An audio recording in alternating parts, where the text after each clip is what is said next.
କାହିଁକି ଅନାଦି କାଳରୁ ବିଶ୍ୱ ବ୍ରହ୍ମାଣ୍ଡର ମାଲିକ ଭୋଜନ ରସିକ କାଳିଆ ଠାକୁର ତାଙ୍କର ରାତ୍ରି କାଳରେ ବଡସିଂହାର ସମୟରେ କଦଳୀ ବରା ସହିତ ପଖାଳ ଖାଇଥାନ୍ତି, ସୁବାସ ପଖାଳ ବା ଦହି ପଖାଳ। ତେଣୁ ଏଇ ଦହି ପଖାଳ ଓଳି ଆମ ହାତରେ ଅଛି, ଯୋଉ ଓଳିର ନାଁ କି ପଖାଳ ଓଳି ବୋଲି ମଧ୍ୟ କୁହାଯାଏ। ଅନେକ ପ୍ରକାର ମାଟି ପାତ୍ର ରହିଛି, ଦାସିଆ ହାଣ୍ଡି, ବାଇ ହାଣ୍ଡି, ଅଙ୍ଗାସ ଓଳି ଇତ୍ୟାଦି ଇତ୍ୟାଦି, ନମ୍ବରୀ କୁଡିଆ। ଇ ଭିତରେ ପଖାଳ ମହାପ୍ରଭୁ ଯୋଉଥିରେ ଖାଇଥାନ୍ତି ତା ନାଁ ହେଲା ପଖାଳ ଓଳି।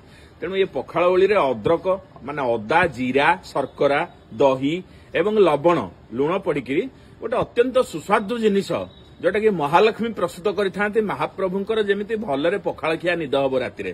तेणु ये पखाल सेवन करते पखाल विश्व ब्रह्मांड मालिक कोटी ओडियार मौड़मणि होकर ओडिया मानकर खाद्य को निजे अंगीकार करुँच। 56 प्रकार भोग खाइले रसाल विशाल खाद्य महाप्रभु से पखाल को चाहिए नित्य प्रतिदिन।